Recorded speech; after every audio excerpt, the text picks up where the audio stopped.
How do you choose the right qualitative approach for your study? There are three things that you have to think about when you are choosing qualitative approach.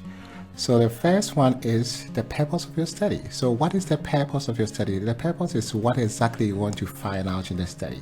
Do you want to describe a specific phenomenon? Do you want to explore an issue? Do you want to explain a concept or a phenomenon? Do you want to examine an event or a situation or a behavior?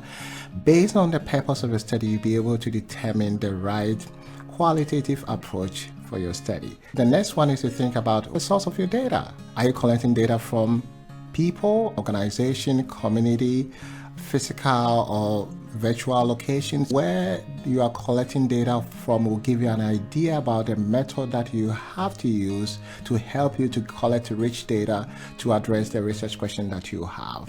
Another thing that you have to think about is the kind of data you want to collect.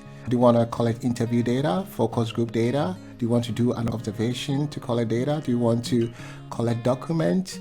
Or do you want to extract audio, video, or text? The kind of data you decide on will help you to choose the appropriate qualitative approach for your study. What exactly you want to find out at the end of the study, what do you want to achieve? That's the first thing that you have to think about.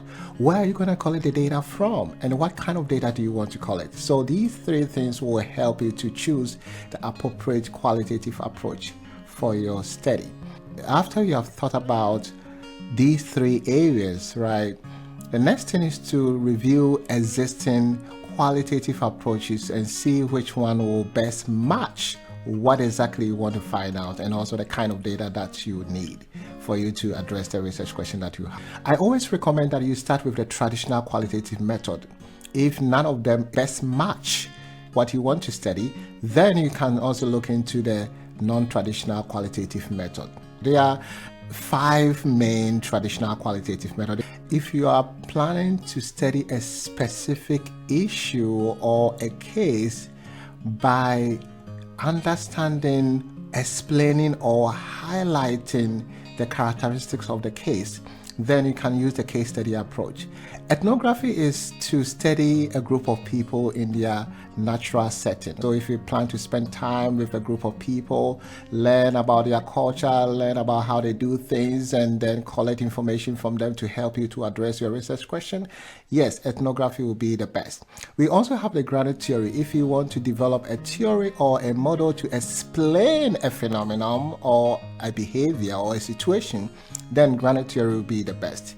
Narrative is you want to tell stories, giving participants a chance for them to tell their stories, and then you gather all these stories and then retell them in a holistic manner that reflect all the stories that you have collected. If you want to capture participant experience, then phenomenology would be the best, right? So if you review all these approaches and you still realize that no, none of them fit your study, then you may have to consider non-traditional qualitative methods. I just have a few of them here, but there are a lot of non-traditional qualitative methods that you could review and see which one best fits your study. When you identify a specific tool, learn everything about it. If you learn more about it too, you'll be able to use it in an effective way. You learn more about it by reading articles and textbooks that talks about this approach.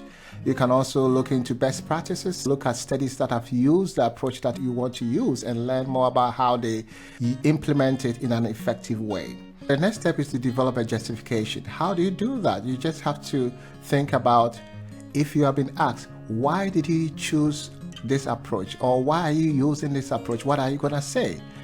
Having a good reason why you are using this approach also increases the credibility of your findings, right? If you can be able to explain the rationale behind your choice, people will be able to believe what you found in your study. These are the things that I have for you. If you have any questions, let me know.